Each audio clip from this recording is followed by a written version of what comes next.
ये आकाशवाणी रायपुर है। छत्तीसगढ़ी समाचार बुलेटिन के संग संगीता यादव के जय जोहार। अब सुनो आज के प्रमुख समाचार। भगवान बिरसा मुंडा के जयंती के मौका में मुख्यमंत्री आज रायपुर में 2 दिवसीय जनजाति गौरव दिवस और अंतर्राज्यीय आदिवासी लोक नृत्य महोत्सव के शुभारंभ करें। प्रदेश में समर्थन मूल्य में धान खरीदी आज ले शुरू। और मुख्यमंत्री आज संझा नवा रायपुर में राज्य के नई औद्योगिक विकास नीति 2024-30 के करही विमोचन। अब समाचार विस्तार ले। भगवान बिरसा मुंडा के 150वां जयंती के मौका में मुख्यमंत्री विष्णुदेव साय आज रायपुर के साइंस कॉलेज मैदान में 2 दिवसीय जनजाति गौरव दिवस और अंतर्राज्यीय आदिवासी लोक नृत्य महोत्सव के शुभारंभ करें। कार्यक्रम के शुभारंभ अवसर में 21 राज्य के आदिवासी नर्तक दल के कलाकार मन आकर्षक मार्च पास्ट करें। ए मौका में मुख्यमंत्री कहेन कि छत्तीसगढ़ में जनजाति गौरव दिवस के शुरुआत जसपुर ले हो चुके है। ओमन कहेन कि पीएम जनमन योजना के तहत विशेष पिछड़ा जनजाति समुदाय के गांव मन में बुनियादी सुविधा के विकास होवत है। केंद्र सरकार डहर ले आदिवासी गांव के समग्र विकास बर धरती आबा जनजाति ग्राम उत्कर्ष अभियान शुरू करेगे है। एकर बर 80,000 करोड़ रुपया के प्रावधान करेगे है। एकर छत्तीसगढ़ी के 6,691 आदिवासी गांव में बुनियादी सुविधा के विकास और जनजाति समुदाय के कल्याण के काम होही। ए राज्य स्तरीय कार्यक्रम के तहत 2 दिन तक आने विषय में संगोष्ठी, जनजातीय चित्रकला प्रदर्शनी के संगे संग देश के 21 राज्य के 28 आदिवासी नर्तक दल सांस्कृतिक कार्यक्रम के प्रस्तुति दी। राज्यपाल रमेन डेका और मुख्यमंत्री विष्णुदेव साय जनजाति गौरव दिवस के मौका में समुदाय और प्रदेशवासी मन शुभकामना दिन है। पीएम जनमन और धरती आबा जनजाति ग्राम उत्कर्ष अभियान के तहत ग्राम विकासखंड और जिला स्तर में योजना मन के प्रचार प्रसार के संगे संग काली 15 ले 26 नवंबर तक सबो चिन्हारी करे गांव मन में विशेष ग्राम सभा के आयोजन करे जाही। प्रदेश में समर्थन मूल्य में धान खरीदी आज ले शुरू हो गए है।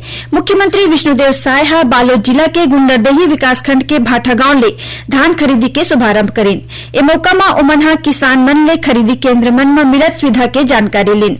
मुख्यमंत्री कहेन कि ए बखत 27 लाख ले ज्यादा किसान मन धान बेचे बर पंजीयन कराए है।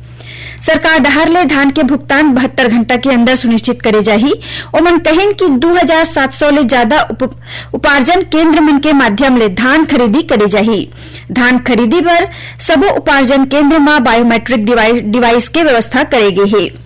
लघु और सीमांत किसान मन ला अधिकतम 2 टोकन और बड़का किसान मन ला 3 टोकन के पात्रता होही। खरीदी केंद्र ले धान के उठाव मिलर और परिवहनकर्ता के माध्यम ले कराए के निर्देश देगे है। सबो खरीदी केंद्र में बारदाना के उपलब्धता के संग किसान नंबर शेड और पानी के व्यवस्था घलो करेगे है। मुख्यमंत्री विष्णुदेव साय आज संझा नवा रायपुर में आयोजित कार्यक्रम में राज्य के नई औद्योगिक विकास नीति 2024-30 के विमोचन करही। कार्यक्रम के अध्यक्षता उद्योग मंत्री लखनलाल देवांगन करही। नई औद्योगिक नीति ला उद्योग विभाग डहर ले संबंधित सबो हित पक्ष, औद्योगिक संगठन, औद्योगिक समूह, संबंधित विभाग मन के संग संवाद और विचार विमर्श कर तैयार करेगे है। खबर के मुताबिक बीते 28 अक्टूबर के हुए राज्य मंत्रिमंडल के बैठका में नई औद्योगिक विकास नीति ला मंजूरी देगे रहीस। ए नीति में छत्तीसगढ़ सरकार भारत सरकार के विजन 2047 के परिकल्पना ला साकार करे और राज्य के औद्योगिक विकास ला गति दे के उद्देश्य ले कतकोन प्रावधान करे है। रायपुर नगर दक्षिण विधानसभा उपचुनाव बर काली मतदान पूरा होइस। आकाशवाणी समाचार ले गोट बात करत रायपुर के जिला उप निर्वाचन अधिकारी उमाशंकर बंदे बताएं कि मतदान के बाद सबो इलेक्ट्रॉनिक वोटिंग मशीन ला शेष बहार स्थित शासकीय इंजीनियरिंग कॉलेज में बनाए गए स्ट्रांग रूम में सील कर देगे है। स्ट्रांग रूम ला मतगणना के दिन 23 नवंबर के खोले जाही। श्री बंदे बताएं कि ए उपचुनाव में 50.50% लोगन वोट डाले है। छत्तीसगढ़ी समाचार बुलेटिन आप मन आकाशवाणी रायपुर ले सुनत हो। छत्तीसगढ़ के खबर ले है आपकी वास्ता और खबर के विश्वसनीयता ले है हमार वास्ता। आकाशवाणी समाचार रायपुर के प्रादेशिक समाचार बुलेटिन के संगे संग हमार समसामयिक कार्यक्रम आप रेडियो के संग अपन मोबाइल में घलो सुन सकत हो। आकाशवाणी समाचार फेसबुक, ट्विटर और यूट्यूब में घलो हावय। हमार फेसबुक पेज हरे Chhattisgarh news on AIR, Twitter handle CGAIR news और हमार यूट्यूब चैनल हरे छत्तीसगढ़ AIR न्यूज। तो अब रेडियो के संगे संग आपके मोबाइल के माध्यम ले हम आप तक पहुंचत हैं। छत्तीसगढ़ के हर खबर पर सुनत रहो आकाशवाणी समाचार। अब आगू बाढ़बो बाचे समाचार को ती नागपुर ले कलकत्ता बर उड़ान भर चुके इंडिगो विमान के आज रायपुर के स्वामी विवेकानंद एयरपोर्ट में इमरजेंसी लैंडिंग कराई गई। ए विमान में 187 यात्री और करीबन 6 क्रू मेंबर सवार रहीन। खबर के मुताबिक नागपुर पुलिस ए विमान में बम होए के सूचना मिले रहीस। एयरपोर्ट प्रबंधन डहार ले रडार में फ्लाइट के लोकेशन पता लगाई गईस। ओ समय इंडिगो के विमान बर रायपुर विमानतल सबले तीर रहीस। विमान के लैंडिंग के बारे में रायपुर एयरपोर्ट अधिकारी मन ले चर्चा करेगीस और इमरजेंसी लैंडिंग के सूचना रायपुर के एयरपोर्ट प्रबंधन पुलिस ला दिन। एकर बाद वरिष्ठ पुलिस अधीक्षक संतोष सिंह के निर्देश में CISF और पुलिस के जवान मन विमान ला सुरक्षा घेरा में ले लीस। एकर बाद सबो 187 यात्री मन ला विमान ले बाहर निकाल के तलाशी लेगिस। CSP लंबोदर पटेल और TI भावेश गौतम बताइन कि जांच के दौरान विमान में कोनो भी विस्फोटक या संदिग्ध वस्तु नहीं पाएगी। यात्री अनिमेश मंडल डहार ले विमान में विस्फोटक सामग्री और फ्लाइट क्रैश हो जाए की गलत सूचना दे के आरोप में पुलिस ओला गिरफ्तार कर न्यायालय में प्रस्तुत करी। बताया जाते कि आरोपी नागपुर के रहिया हराए। राज्य निर्वाचन आयुक्त अजय सिंह स्थानीय निकाय चुनाव के तैयारी ला लेके वीडियो कॉन्फ्रेंसिंग के माध्यम ले जिला निर्वाचन अधिकारी मन के बैठका लीन। ओमन यहां चुनाव प्रक्रिया ला सुचारू और निष्पक्ष ढंग ले संचालित करे बर दिशा निर्देश जारी करीन। बैठका में आने बिंदु पर विस्तार ले चर्चा करेगीस जेकर ले चुनाव प्रक्रिया बेरा में पूरा करे जा सके।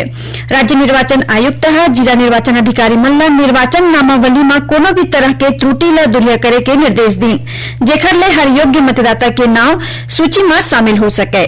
ओमन कहिन कि 1 अक्टूबर 2024 के स्थिति में 18 बछर के आयु पूरा करैया मतदाता मन के नाम सूची में शामिल करे जाए। राज्य निर्वाचन आयुक्त चुनाव प्रक्रिया के सही संचालन बर योग्य और प्रशिक्षित कर्मी मन के नियुक्ति करे बर कहिन। संगे संग बैठका में निर्वाचन सामग्री की व्यवस्था, सामग्री के गुणवत्ता, बजट आवंटन और आवश्यकता मन पर घलो विचार विमर्श करेगी। बस्तर जिला के किलेपाल क्षेत्र में आज भिनिया एम्बुलेंस और ट्रक के बीच हुए टक्कर में एम्बुलेंस सवार 2 मेडिकल स्टाफ के मौका में ही मौत हो गई। उन्हें 6 अन्य लोगन घायल हो गए हैं। घायल मन के इलाज बर डिमरापाल स्थित मेडिकल कॉलेज में भर्ती कराए गए हैं। खबर के मुताबिक ये एम्बुलेंस किरंदुल स्थित NMDC अस्पताल ले एक मरीज ला लेके रायपुर मेडिकल कॉलेज आवत रहीस। एम्बुलेंस में 8 लोगन सवार रहीस। ए दौरान कोडेनार थाना क्षेत्र के अंतर्गत यह हादसा हो गई। ओती गरियाबंद जिला में बीते रात ड्यूटी के बाद देवभोग वापस लौटत बेरा SDM तुलसीदास मरकाम की गाड़ी अनियंत्रित होकर धवलपुर नाला के तीर पलट गई। ए घटना में SDM और तहसीलदार विजय सिंह ला थोरकुन लागे है। उन्हें गाड़ी पूरा तरह ले क्षतिग्रस्त हो गई है। गोवा में काली ले आयोजित होवैया एशियन थाई बॉक्सिंग चैंपियनशिप में छत्तीसगढ़ के 9 खिलाड़ी घलो भाग ली ही। इनमें दंतेवाड़ा जिला के 5 खिलाड़ी शामिल है। ये 5 खिलाड़ी है काठमांडू में आयोजित साउथ एशियन चैंपियनशिप में भाग ले रहीस, जिसमें 4 खिलाड़ी मन स्वर्ण और 1 खिलाड़ी है रजत पदक जीते रहीस। ये खिलाड़ी मन के चयन थाई बॉक्सिंग इंडिया नेशनल चैंपियनशिप में उखर अच्छा प्रदर्शन और थाई बॉक्सिंग इंडिया फेडरेशन के दिशा निर्देश के आधार में करे गए है। अब पेश है मौसम के हाल। प्रदेश के वातावरण में नमी की मात्रा धीरे धीरे कम हुआ थे, जेकर से न्यूनतम तापमान में मामूली गिरावट हुआ थे। 16 नवंबर में न्यूनतम तापमान में कमी हुई और ठंड बढ़ी। आखिर में प्रमुख समाचार एक घाव फेर। भगवान बिरसा मुंडा की जयंती के मौका में मुख्यमंत्री आज रायपुर में 2 दिवसीय जनजाति गौरव दिवस और अंतर्राज्यीय आदिवासी लोक नृत्य महोत्सव के शुभारंभ करें।